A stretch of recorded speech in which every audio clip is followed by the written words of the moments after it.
안녕하세요. 엄마가 읽어줄게입니다. 오늘 소개할 책은 될 일은 된다입니다. 지은이 마이클 A. 싱어, 옮기니 김정은, 펴낸 곳 정신세계사입니다. 저자 마이클 A. 싱어는 상처받지 않는 영혼의 저자이기도 하는데요.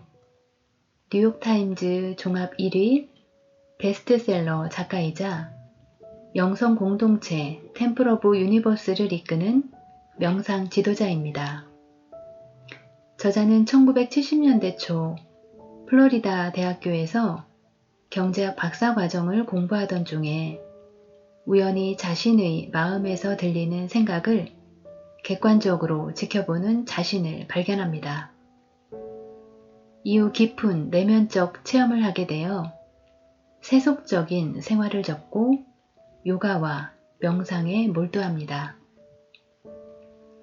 마이클 A. 싱어는 대중 앞에 나서기를 꺼려 얼굴 없는 저자로 알려져 있다가 오프라 윈프리의 간곡한 부탁에 의해 2012년 슈퍼소울 선데이에 출연하여 대중 앞에 처음으로 모습을 드러냅니다. 평생 영적 추구의 길을 벗어나지 않으면서도 건축업체, 소프트웨어 업체를 크게 성장시켰는데 그가 직접 개발한 메디컬 매니저는 미국의 병원들이 가장 많이 사용하는 원무 처리 시스템입니다. 이 책은 숲속의 소박한 명상가였던 저자가 자기 삶을 무조건 내맡기기로 결심한 이후로 펼쳐진 40년간의 경이로운 여정에 관한 책입니다. 우리의 마음은 좋아하거나 싫어하는 것을 발견하면 끊임없이 떠들기 시작합니다. 사실 떠든다는 것조차도 알아차리지 못하죠. 저자는 내적 자유와 평화를 얻겠다는 시도의 일환으로 이 마음의 수다에 완전히 귀를 닫는 연습을 시작합니다. 그리고 삶이 자연스럽게 흘러가도록 내맡기는 실험을 하는데요. 이후 40년간 일어난 일들은 경이롭기까지 합니다. 누가 각본이라도 짜둔 것처럼 그가 무심코 한 일들, 대가를 바라지 않고 열정을 쏟은 일들은 연매출이 수억 달러에 달하는 회사의 CEO 자리에 올려놓습니다. 이 과정에서 그가 한 일은 삶이 흐르는 대로 내맡겼을 뿐이었습니다. 이제는 숲속의 소박한 명상가로 다시 돌아간 그의 내맡기기 실험은 여전히 현재 진행형입니다. 자, 그럼 책 속으로 들어가 보겠습니다. 구독, 좋아요, 알림 설정은 사랑입니다. 외침도 아닌 속삭임만으로. 내 이름은 마이클 앨런 싱어다. 내가 기억하는 한 아주 어렸을 때부터 사람들은 나를 미키라고 불렀다. 1947년 5월 6일생인 나는 1970년 겨울까지는 아주 평범한 삶을 살았다. 하지만 너무나 심오한 어떤 일이 일어나면서 나의 인생 경로는 영원히 달라지고 말았다. 삶을 뒤바꿔 놓는 사건은 매우 극적이고 그 속성상 매우 파괴적일 수 있다. 당신의 전 존재는 신체적으로나 정서적으로나 정신적으로나 한 방향을 향해 나아가고 있고 그 방향에는 과거의 모든 타성과 미래의 모든 꿈이 실려 있다.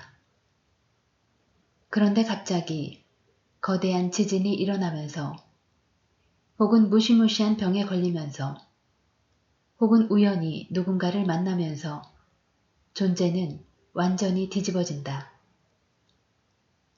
그 사건이 가슴과 마음의 초점을 바꿔놓을 만큼 강렬하다면 당연한 수순으로 그 이후의 삶은 완전히 바뀐다. 이때의 그는 문자 그대로 예전과 같은 사람이 아니다. 관심사가 바뀌고 목표가 바뀌고 실제로 삶의 근본 목적이 바뀐다.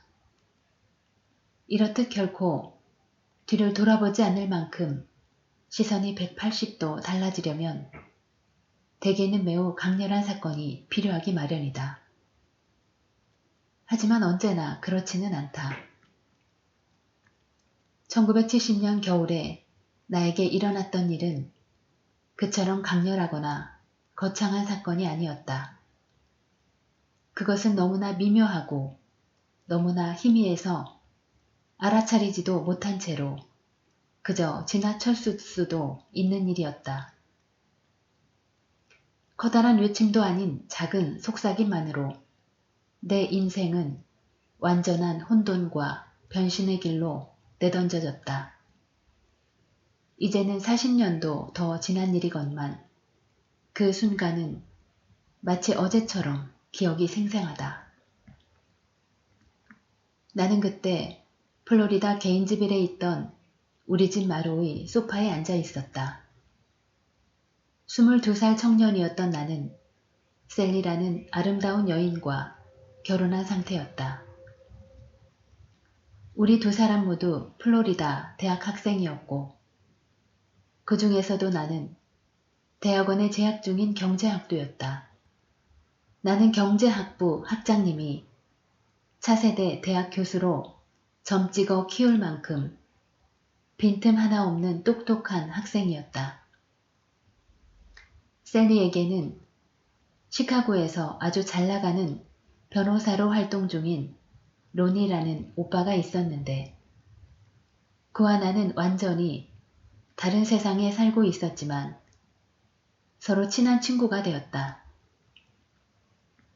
영향력 있고 돈 좀 만지는 대도시 변호사와 60년대 전형적 스타일의 대학물 먹은 히피 간의 만남.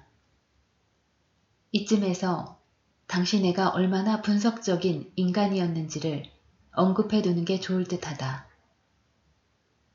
대학에 다니는 동안 나는 철학이며 심리학이며 종교학 따위의 과목은 수강한 적이 단 한 번도 없다. 기후논리학, 고등 미적분, 이론 통계학이 내 선택 과목이었다. 이러니 내게 일어났던 일은 더더욱 놀라울 뿐이다. 가끔씩 로니가 집에 놀러 오면 나는 할 일 없이 그와 함께 시간을 보내곤 했다. 바로 그날 1970년에 있었던 그 운명의 날에도 로니는 나와 함께 소파에 앉아 있었다. 그때 우리가 정확히 무슨 얘기를 했는지는 기억나지 않는다. 그저 평소처럼 느긋하게 잡담을 나누던 중 잠시 어색한 침묵이 흘렀을 때였다. 침묵이 불편해진 나는 나도 모르게 다음에 할 말을 찾고 있었다. 이전에도 이런 상황에 처한 적은 여러 번 있었다. 그러나 이번에는 왠지 상당히 달랐다. 예전처럼 어색해하면서 할 말을 찾는 대신 나는 내가 불편함을 느끼며 할 말을 찾고 있음을 알아차렸다. 태어나서 처음으로 내 마음과 감정에서 떨어져 나와 그것을 지켜본 것이다. 이 상황을 말로 잘 표현해내기가 어렵다는 것을 안다. 하지만 그 순간 무슨 말을 하면 좋을지 가능한 대화 주제들을 닥치는 대로 뱉어내고 있는 나의 불안한 마음과 그런 마음을 그저 지켜보고 있던 나 사이에는 완벽한 분리감이 존재했다. 마음 위에 떠서 머물면서 어떤 생각들이 만들어지고 있는지를 조용하게 지켜볼 수 있게 된 것 같았다. 믿거나 말거나 미묘하게 달라진 그 의식의 자리는 회오리바람이 되어 내 인생을 완전히 뒤바꿔버렸다. 몇 분간 나는 그 어색한 침묵을 메꿔보려고 애쓰는 나를 지켜보며 그저 앉아 있었다. 하지만 나는 그 메꿔보려고 애쓰고 있는 자가 아니었다. 나는 침묵을 메꾸려고 애쓰는 마음의 활동을 조용하게 지켜보는 자였다. 나와 내가 지켜보는 것 사이의 틈은 처음에는 아주 미세했다. 하지만 시간이 지나갈수록 그 틈은 점점 더 크게 벌어지기 시작했다. 내가 어떤 일을 해서 이런 변화가 일어난 것이 아니었다. 나는 그저 내 앞을 지나가는 신경직적이고 습관적인 생각들이 나라는 느낌에 더 이상 포함되지 않는다는 사실을 알아차리고 있었을 뿐이다. 이 깨어남의 전 과정이 실은 한순간에 일어났다. 뚫어지게 들여다보고 있으면 숨어있던 그림이 호련히 나타나 보이지 않는 책을 보는 것 같았다.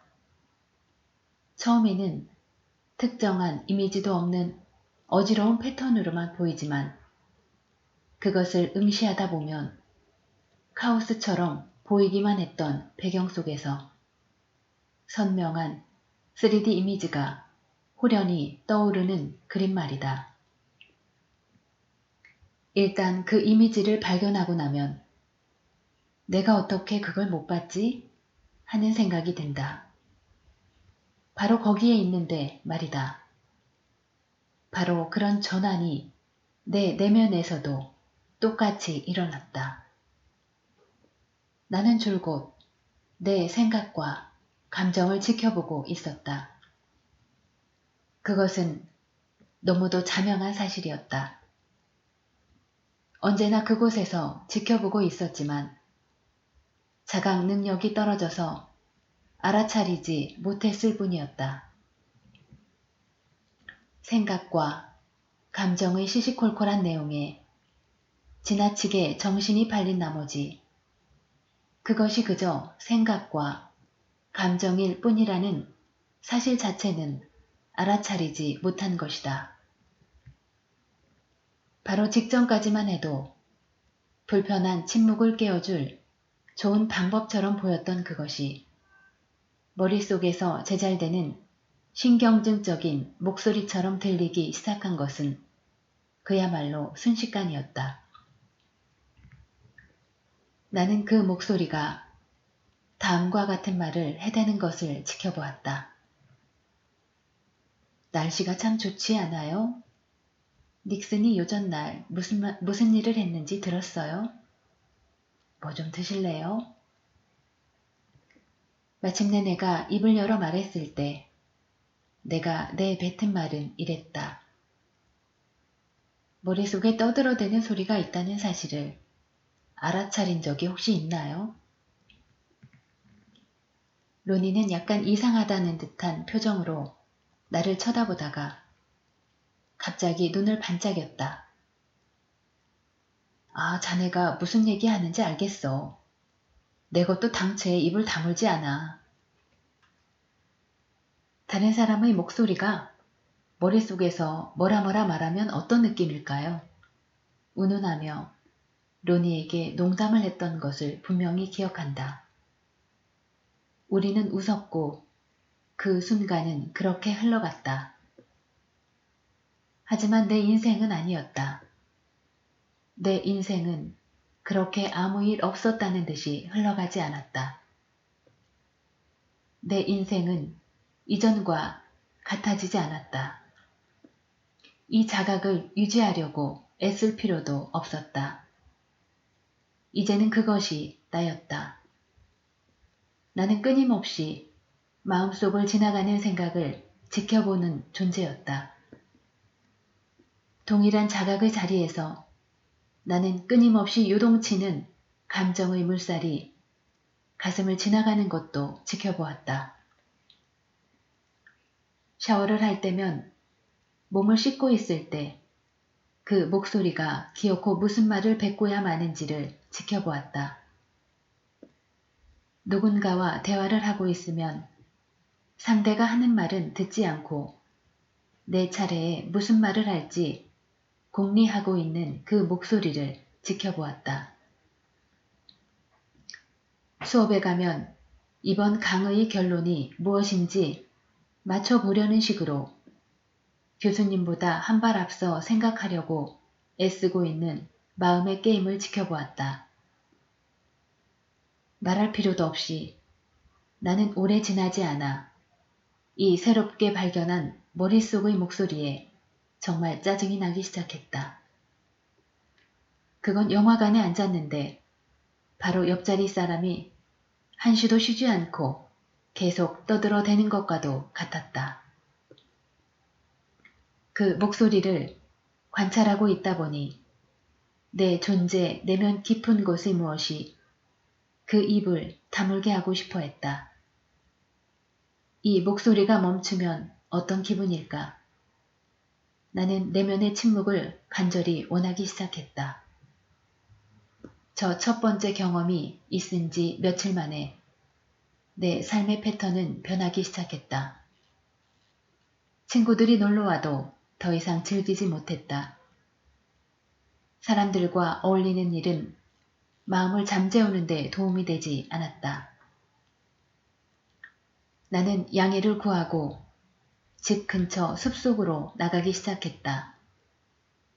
나무 사이의 공터에 앉아 그 목소리에게 조용히 해달라고 말했다.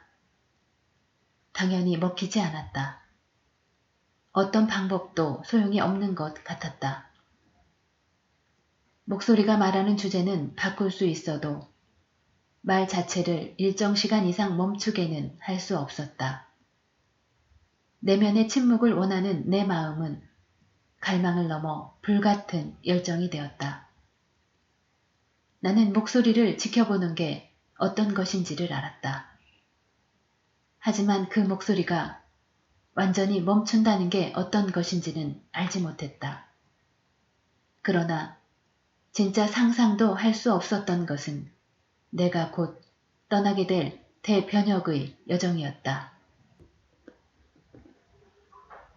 나를 알아가기 시작하다. 아주 어렸을 적부터 나는 사물이 작동하는 원리를 파헤치는 데에 관심이 많았다.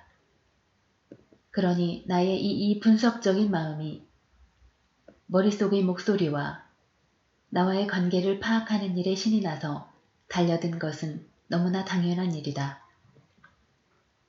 하지만 이 매력적인 지적 유의를 즐기자면 한 가지를 극복해야만 했으니 바로 내 마음이 날 돌아버리게 만든다는 사실이었다.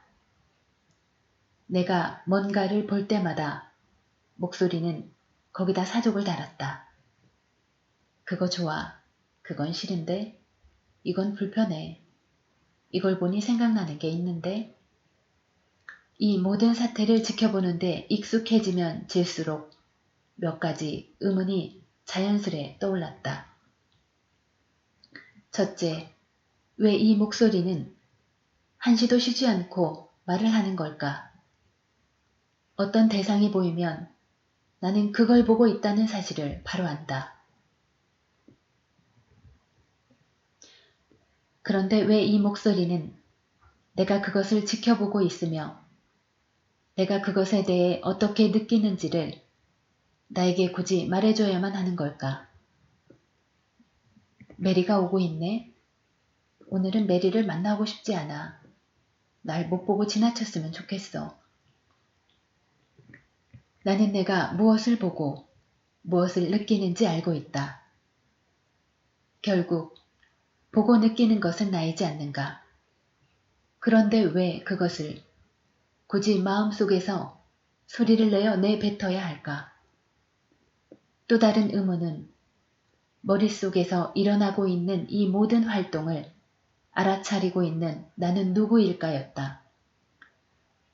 너무나 초연히 떨어져 있으면서 오가는 생각을 그저 지켜볼 수 있는 나는 누구일까? 새롭게 알게 된 이 머릿속의 목소리를 지켜보는 내 안에는 두 개의 구동력이 생겨났다. 하나는 그것을 입 다물게 만들고 싶다는 욕망이었고, 다른 하나는 그 목소리의 정체가 무엇이며 어디서 왔는지를 이해하고 싶어하는 순수한 열망과 매혹이었다. 앞서 깨어남 이전의 내 삶은 상당히 평범했다고 말했다. 이후 달라진 삶과 비교하자면 그렇다는 얘기다. 이제 나는 무엇인가에 몰리는 인간이 되었다. 나는 내가 발견한 그 목소리에 대해 알고 싶었고, 내가 누군지, 즉 이 모든 것을 경험하고 있는 내면의 존재가 누구인지를 알아내고 싶었다. 나는 대학원 도서관에 붙박이처럼 앉아있기 시작했다. 경제학 책이 아닌 심리학 책을 뒤적이면서 말이다. 머릿속에서 떠들고 있는 이 목소리를 사람들이 눈치 못 챌 리가 없었다. 이렇게 대놓고 떠드는 존재를 몰라볼 수가 없는 것이다. 나는 내 질문에 대한 답을 찾을 수 있을까 하여 프로이트의 저작들을 훑었다. 책을 읽고 또 읽었지만 내면의 이 목소리를 직접적으로 언급하는 책은 찾지 못했다. 목소리를 자각하는 자에 대해 언급한 책은 말할 것도 없이 없었다. 나는 내 말을 들어줄 만한 사람이라면 누구든지 붙잡고 이 목소리에 대해 얘기했다. 모두들 내가 미쳤다고 생각했을 것이다. 매우 내성적이지만 대단히 교양이 있었던 스페인어 교수님과의 일화가 생각난다. 하루는 쉬는 시간에 교수님에게 달려가서 언어를 유창하게 구사한다는 게 어떤 것인지를 드디어 알게 되었다며 잔뜩 신이 나서 얘기했다. 우리 머릿속에는 내가 뭘 좋아하고 싫어하는지, 지금 당장 해야 하는 일이 무엇이고, 과거에 어떤 잘못을 했는지, 거의 모든 것에 대해 시시콜콜 얘기하는 목소리가 있지 않느냐. 이 내면의 목소리가 스페인어로 얘기할 수도 있고, 그것이 하는 말을 내가 즉시 알아들을 수 있으면 나는 스페인어에 유창한 것이다. 하지만 스페인어 단어를 머리로 번역하는 작업을 거쳐 내면의 목소리가 영어로 되풀이 해줘야만 비로소 그 말의 뜻이 이해된다면 나는 스페인어에 유창한 게 아니다. 완벽하게 말이 되는 소리였다. 적어도 나에게는. 나는 교수님에게 내가 언어학을 전공했더라면 저 주제로 박사 논문을 썼을 것이라고 말했다. 당연히 스페인어 교수님은 아주 이상하다는 듯 나를 쳐다봤고 예의 바른 말을 몇 마디 건넨 뒤 자리를 뜨셨다. 나는 교수님이 어떻게 생각하건 전혀 개의치 않았다. 나는 탐사하는 중이었다. 이 여정을 통해 나는 내가 상상할 수 있는 모든 것의 그 너머를 배우고 있었다. 날마다 스스로에 대해 점점 더 많은 것을 알아갔다. 그 목소리로 표현되는 자의식과 두려움이 얼마나 큰지는 믿을 수 없을 정도였다. 내가 지켜보고 있던 내면의 그 사람은 주위 사람들이 평판에 엄청나게 신경을 썼다. 자기가 잘 알고 있는 사람이라면 더더욱 그랬다. 이 목소리는 나에게 해야 할 말과 하지 말아야 할 말을 일러주었고 자기가 원하는 대로 되지 않으면 끊임없이 불만을 늘어놓았다. 친구와의 대화가 아주 약간의 의견 충돌이나 삐걱거림으로 끝나기라도 하면 그 대화는 머릿속에서 무한 반복되곤 했다.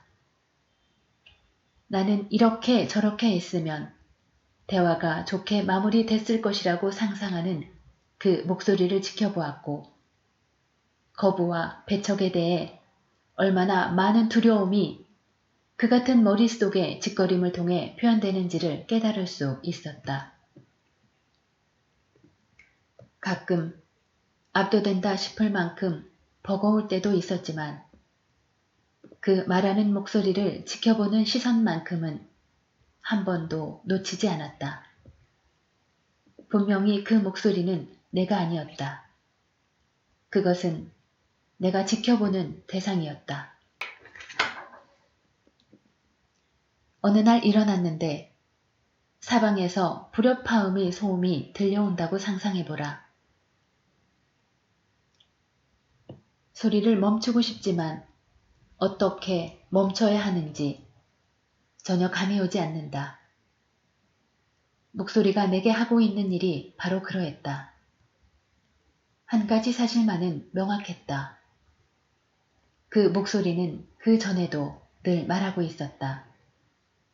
그 속에 너무 빠져있는 바람에 그것이 나와는 별개라는 사실을 알아채지 못했을 뿐이다. 물 밖에 나와서야 비로소 자신이 물속에 있었다는 사실을 깨달은 물고기처럼 말이다. 물 밖으로 한번 펄쩍 뛰어오른 물고기는 즉시 깨닫는다. 저 아래 물이 있고 나는 바로 저기서 평생 살아왔구나.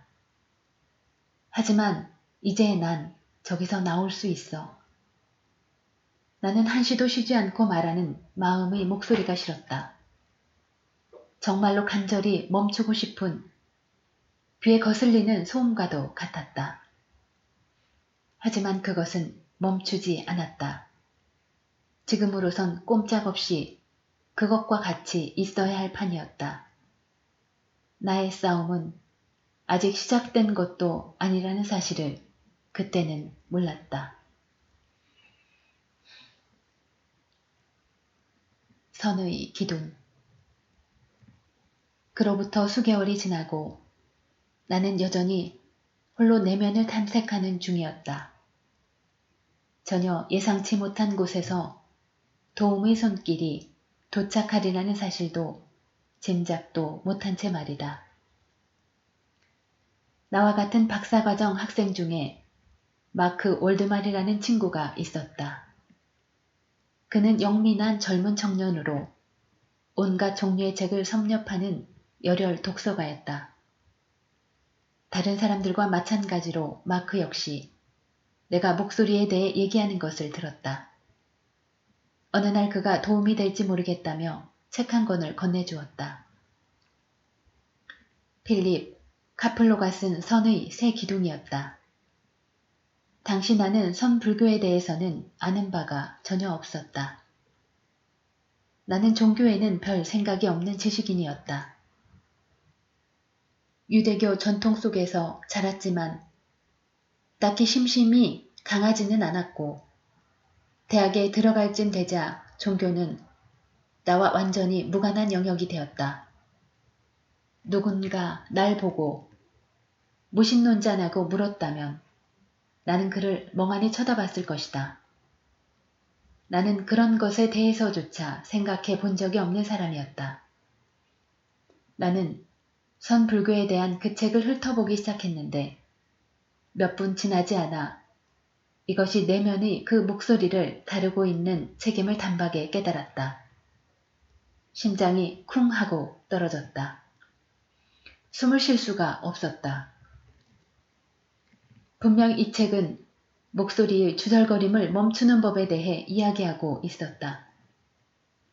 구구절절 마음을 입다물게 만드는 법에 대해 얘기하고 있었다. 책에서는 마음의 배후에 있는 자를 참 자아라는 용어로 지칭했다. 내가 그토록 찾고 있던 것을 드디어 찾은 것이다. 나는 마음의 목소리와 자신을 동일시하지 않고 그 목소리를 지켜볼 줄 알게 된 사람들이 어딘가엔 분명히 있을 것이라고 확신했었다.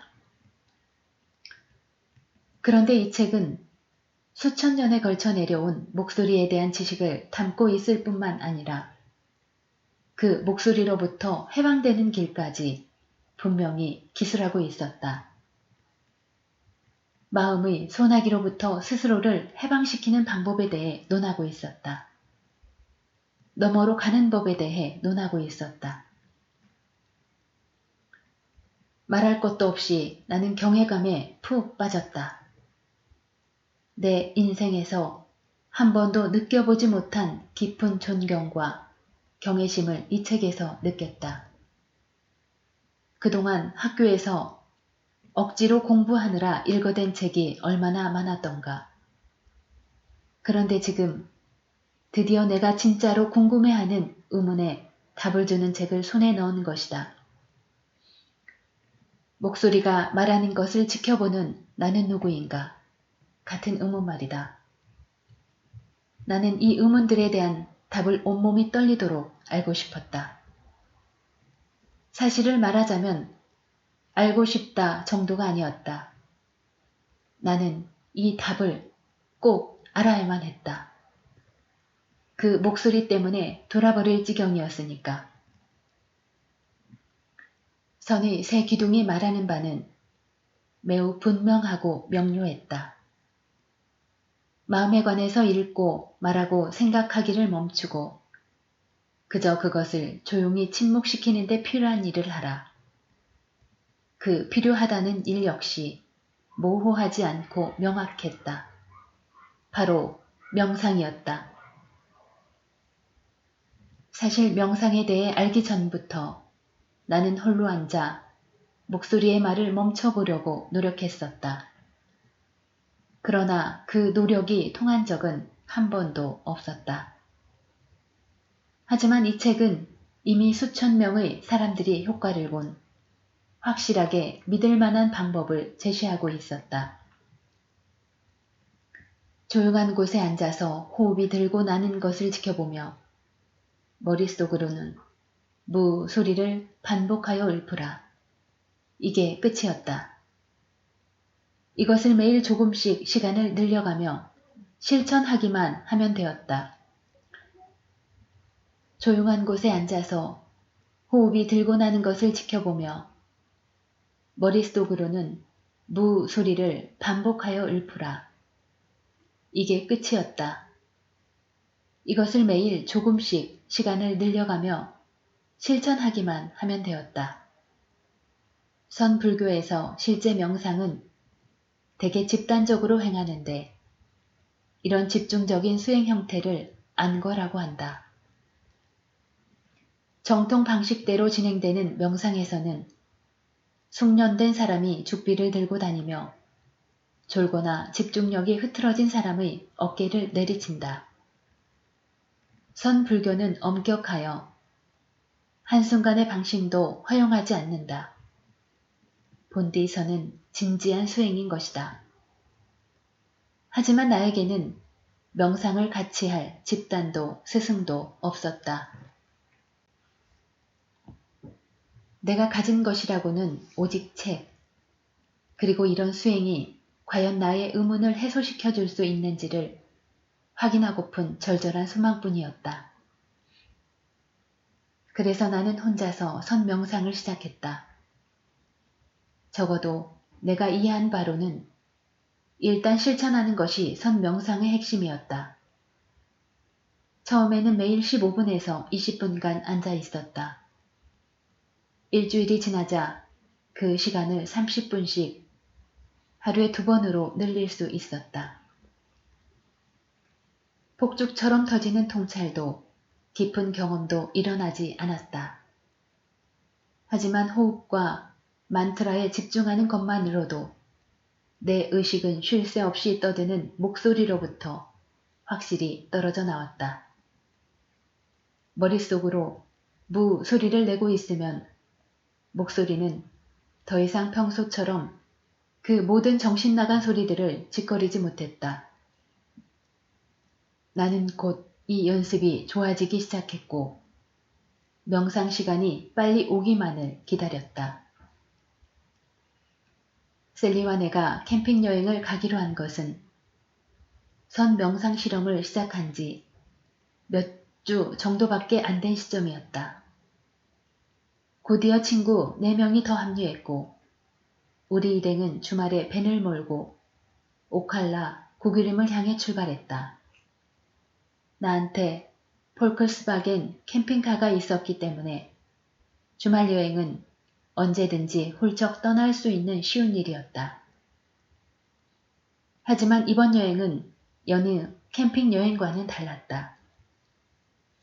내 일생에 깊은 변혁을 가져온 일이 바로 이번 여행에서 일어날 참이었던 것이다. 우리는 숲속 한적한 곳에 자리를 잡았다. 자연 그대로의 모습이 고스란히 남아있는 습지대가 눈앞에 펼쳐졌다. 벤을 세운 후 우리 일행은 그 광경이 주는 고즈넉함과 아름다움에 반해서 말을 잇지 못했다. 이곳이야말로 명상하기에 딱 좋을 것 같다는 생각이 들었다. 나는 초심자에 불과했지만 수행에 임하는 자세만큼은 매우 진지했고 그 목소리가 진짜 멈추면 과연 어떤 세상이 펼쳐질지를 꼭 알고 싶었다. 나는 셀리와 친구들에게 잠시 혼자만의 시간을 보내도 되겠냐고 양해를 구했다. 아무도 반대하지 않았기 때문에 나는 수풀이 무성한 호숫가를 거닐며 앉기 좋은 장소를 찾았다. 명상이라는 개념 자체가 내게는 너무도 의미가 깊었기 때문에 처음부터 그것은 신성한 경험에 가까웠다. 나는 붓다처럼 나무 하나를 골라 그 아래에 자리 잡고 앉았다. 그리고 아주 극적인 어조로 스스로에게 말했다. 깨달음을 얻기 전까지는 일어나지 않으리라. 그날 그 나무 아래에서 일어났던 그 강렬한 체험을 떠올리면 지금도 온몸이 떨리고 눈물이 차오른다. 회사가 탄생하다. 1976년 12월 나의 내맡기기 실험이 결정체라고 할 만한 일이 일어났다. 앨런 로버트슨이 과외 선생이 되고 산타페에서 학생들을 가르치고 바바를 개인지빌로 초청하는 일에 마지못해서 남아 자신을 내맡김으로써 내 삶의 경로가 바뀌었던 것처럼 내가 선택한 길에서는 어긋난 것처럼 보이지만 사실은 내 삶의 운명과 완벽하게 일치하는 일을 나는 다시 한번 맡게 될 것이었다. 산타페 수업을 마치고 집에 돌아와서 숲속을 조용히 거닐고 있을 때였다. 나는 사원 앞으로 연결되는 작은 길로 내려오고 있었는데 무언가를 보고 바로 걸음을 멈추었다. 사원 바로 앞에 보안관 순찰 차량이 주차되어 있던 것이다. 순찰차나 그 옆에 서 있는 제복 차림의 보안관이나 상당히 위협적인 것은 매 한 가지였다. 이곳에서 그렇게 오래 살았어도 경찰관을 본 적은 한 번도 없었다. 여기 책임자십니까? 보안관이 나를 불렀다. 머릿속 목소리는 이게 대체 무슨 일이냐며 혼비백산한 채 상황을 파악하려 애썼다. 왜 보안관이 여기 있지? 뭐가 잘못됐나? 사원 안을 들여다보고 온갖 종교의 저 이상한 성상들을 본 건가? 여기는 중북부 플로리다잖아. 내가 무슨 문제에 휘말린 거지? 머릿속으로는 온갖 생각들이 휘몰아쳤지만 다행스럽게도 말은 꽤 정상적으로 나왔다. 네, 맞습니다. 제가 책임자입니다. 무슨 일이십니까? 놀스 보안관보는 사원을 가리키며 이 건물을 내가 지은 것이 맞느냐고 물었다. 그렇다고 하자 그는 자신이 집을 증축하려고 하는데 그 공사를 맡아줄 수 있겠느냐고 했다.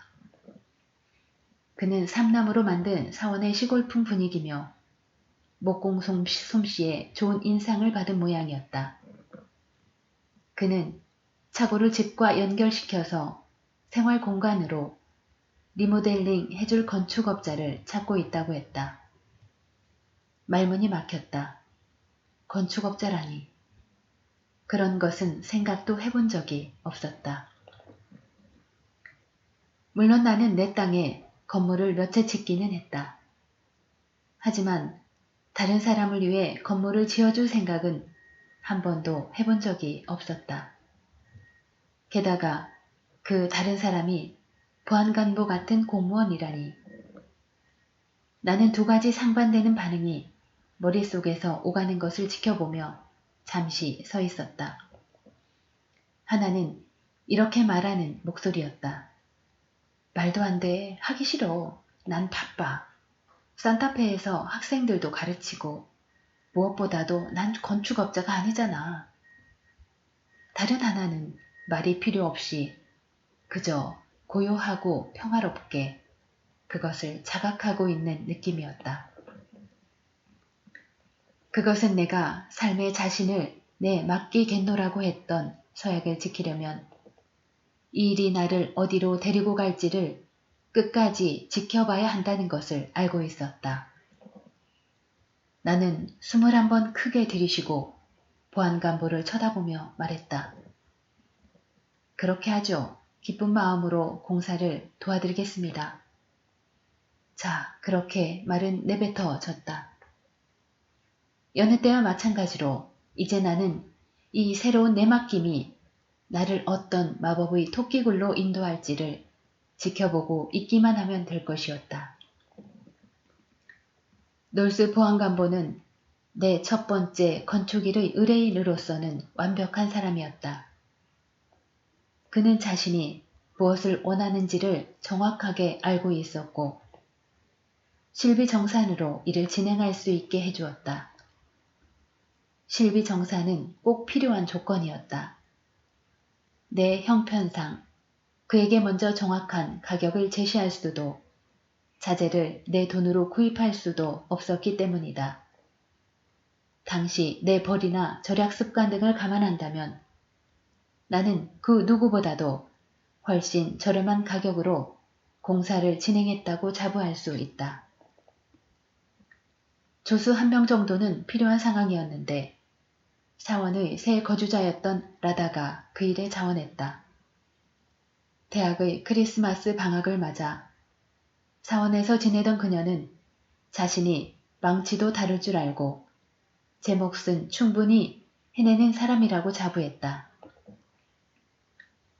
우리는 작업용 앞치마를 둘러매고 집을 지으러 마을로 갔다. 내가 요청하지도 예상하지도 않았던 그 일은 나의 건설회사 빌 트위들 러브 탄생의 기원이 되었다. 놀스 보안관보는 우리 솜씨에 무척 만족하여 주변에 입소문을 내주었다. 얼마 지나지 않아 나는 엘라추아 카운티 보안부서 사람들의 인테리어 공사를 수도 없이 맡게 되었다. 나는 그때도 늘 꽁지머리에 샌들 차림이었지만 나의 외양에 신경 쓰는 사람은 아무도 없었다. 라다는 파트타임으로만 일할 수 있었기 때문에 몇몇 일은 나 혼자서 해냈다. 나는 벽난로를 설치하고 몇 개의 차고를 짓고 수도 없이 많은 현관을 만들었다. 나는 내가 하는 일 하나하나를 우주가 직접 내게 주문한 것처럼 대했다. 실제로 그러했기 때문이다. 내가 직종 수행을 주체하면서 봉사에 대해 배운 것처럼 이 모든 훌륭한 사람들을 위해 집을 고치는 것 역시 내 영적 수행의 일부가 되었다. 나는 생판 남이었던 사람들의 삶에 기쁨을 줄 수 있는 기회를 갖게 된 것이다. 나는 건축일의 그런 면이 정말 마음에 들었기 때문에 무료 봉사라고 해도 아주 기쁜 마음으로 일을 했을 것이다. 하지만 일은 그렇게 흘러가지 않았다. 나는 작업의 대가로 돈을 받는 것과 사업을 운영하는 일을 받아들여야 했다.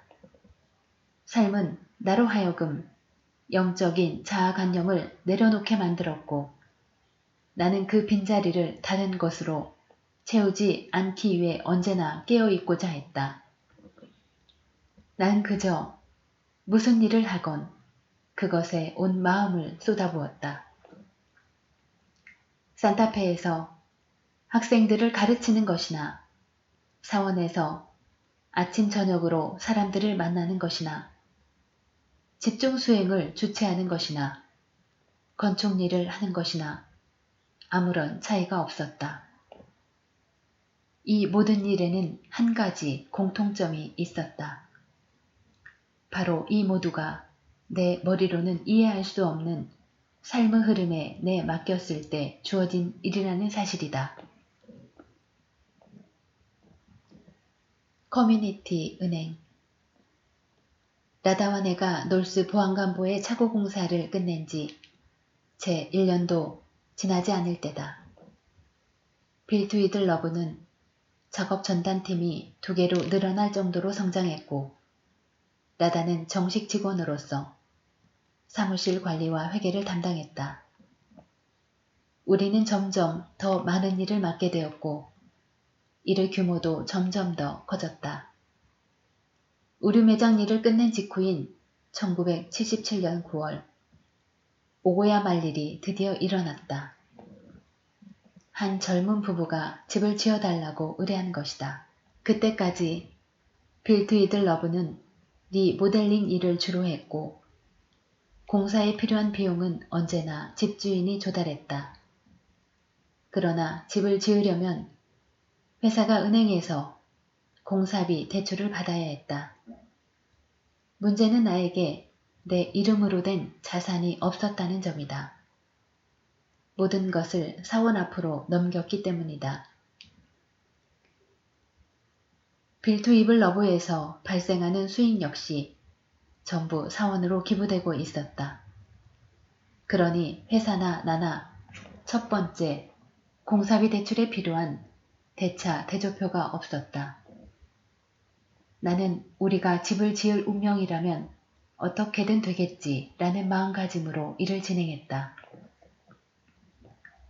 나는 예전에 했던 공사의 주인들로부터 추천서도 받고 9개월간의 재무상태표를 합쳐서 빌트위들 러브의 포트폴리오도 만들었다. 회사가 벌어들인 돈은 채 10만 달러도 되지 않았지만 내가 주택 건축에 경험이 있다는 사실을 보여주기 위해 내 땅에 지었던 건물들 역시 목록에 넣었다. 그리고 이 대출 신청서와 포트폴리오를 수많은 은행에 뿌렸다. 이후 면접날이 되어 은행을 방문했을 때 나는 차례차례 거절당했다. 이유는 간단했다. 빌트위들 러브는 첫 번째 공사비 대출에 필요한 자격을 갖추지 못했다. 포기하기 전에 나는 삶과 게임을 했다. 나는 딱 한 은행만 더 가보고 그래도 안 되면 주택 건축이 우리 일이 아니라고 생각하기로 마음먹은 것이다. 개인집일 시내에 있는 큰 은행의 로비였다고 기억한다. 대출 담당자를 만나기 위해 오랜 시간을 기다리고 있었지만 내 차례는 오지 않고 다른 사람들만 자꾸 사무실로 들어갔다. 적이 낙심한 것은 사실이었지만 나는 기다리는 동안 그 목소리가 그 상황에 대해 하는 말들을 내려놓는 데에만 계속 집중했다. 그때 내가 한 가지 깨달은 것이 있다. 사업을 하면서 마주치는 상황은 숲에서 혼자 살 때의 경험과는 현저히 다르다는 사실 말이다. 나는 그것이 나의 영적 성장에 매우 도움이 된다고 생각했다. 나는 내 정신의 각기 다른 부분이 자극되는 것을 지켜보면서 그것들을 내려놓을 수 있었다. 그 결과 거절당할 것이 뻔한 대출 상담을 기다리면서도 그 시간을 목소리가 하는 말을 내려놓는 기회로 삼을 수 있을 만큼 의식은 나도 모르는 사이에 매우 명료해졌다. 내가 삶에 자신을 내맡기는 이유가 나를 없애기 위한 것이라면 그 일은 상당히 잘 진행되고 있었다. 마침내 내 앞에 모든 사람들을 들여보내던 접수원이 나를 불러 자기를 따라오라고 말했다. 하지만 그녀가 향한 곳은 로비에 있는 대출 상담원이 아니었다. 그녀는 로비를 굽어보고 있는 사무실 중 한 곳으로 나를 데려갔다. 그녀가 문을 노크할 때 명판이 눈에 띄었다. 지점장 짐 오원즈.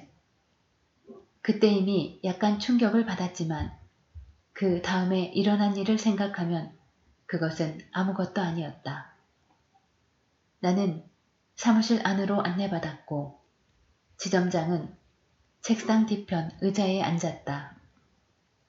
그는 내 신청서가 대출위원회가 정한 일반 기준에 못 미치는 것은 사실이지만 개인적으로는 지역은행이라면 지역의 사업을 지원해 주는 게 옳은 일이라고 생각한다면서 이야기를 시작했다.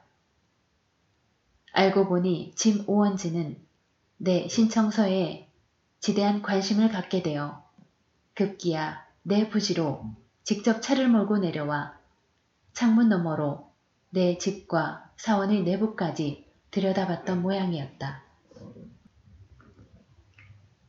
그는 그 후 직접 대출위원회를 찾아가서 나의 신청서를 손수 처리했다. 그리고 지금 2만 달러의 건축 대출이 승인되었으며 이번 일로 자기 목이 이태로워질 수 있으니 자신을 제발 실망시키지 말아달라고 내게 얘기하고 있는 것이었다.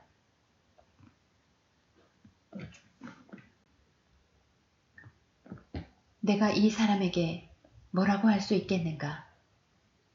그나저나 이 사람들, 앨런 로버트슨, 라마 말론, 놀스 보안관보는 누구인가? 이들은 신의 사자처럼 내게로 와서 내가 무엇을 해야 할지를 말해주었다. 산타페에서 가르치고 바바를 개인 집일로 초대하고 빌트이들 러브를 시작하고 계속해서 주택을 지으라고 말이다. 내가 그 자리에서 할 수 있는 일이라고는 그저 감사를 표하며 당신을 실망시키느니 차라리 죽겠노라고 확답해 주는 것뿐이었다. 젊은 부부는 펄쩍 뛰며 좋아라 했고 우리는 그들에게 아름다운 작은 집을 만들어 주었다. 그뿐 아니라 빌트이들 러브는 이제 더 큰 규모의 맞춤형 주택을 지을 수 있는 자격을 갖추었다. 나는 짐 오원즈 같은 사람을 만난 것이 너무나 영광스러웠다. 나는 은행의 지점장씩이나 되는 사람이 생판 남, 그것도 영성 공동체에 거주하는 사람을 위해 그렇게 애써줄 수 있을 거라고는 한 번도 생각하지 못했다. 나는 분명히 많은 것을 배웠다. 짐 오원즈와의 인연이 거기까지였다고 생각했다면 나는 완전히 틀린 것이었다. 약 10년 후 내가 사업적으로 상당한 성공을 거두었을 때 삶은 가장 엉뚱한 상황에서 우리를 다시 만나게 해주었다. 그날은 내가 도나의 집에서 밤늦게까지 일한 뒤 잠시 쉬어야겠다고 마음먹었을 때였다. TV에 재미있는 프로가 하나도 없길래 나는 개인집일 북쪽 동네에서 봐둔 새 비디오 대여점으로 차를 몰았다. 여기서 내가 밤의 시내로 나가는 것은 아주 드문 일임을 말해두는 편이 좋겠다. 대여점에는 카운터 뒤에 있는 한 사람을 빼고는 아무도 없었다. 가게 뒤편에서 영화를 쭉 살펴보던 중에 점원이 통화하는 내용을 어쩔 수 없이 듣게 됐다. 그는 누군가에게 기업 유동자금 대출을 받으러 은행에 갔던 일에 대해 말하고 있었다. 아무래도 은행에서는 작은 비디오 가게에 대출을 승인해 주지 않은 것 같았다. 나는 그 남자가 어딘가 낯이 익었지만 딱 누구라고 집어낼 수는 없었다. 그러다가 비디오를 계산하러 카운터에 갔을 때야 그가 누군지가 확실히 떠올랐다. 카운터 뒤에 있던 그 남자는 짐 오원주였다.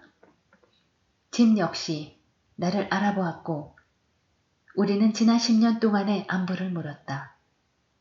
그는 은행을 나온 뒤 자영업을 시작했다고 말했다. 나는 대출이 필요하다는 대화를 어쩌다 듣게 되었다고 미안한 기색으로 말을 붙였다. 그가 오래전 베풀었던 선의를 생각하며 나는 그에게 혹시 도움이 필요한지 물었다.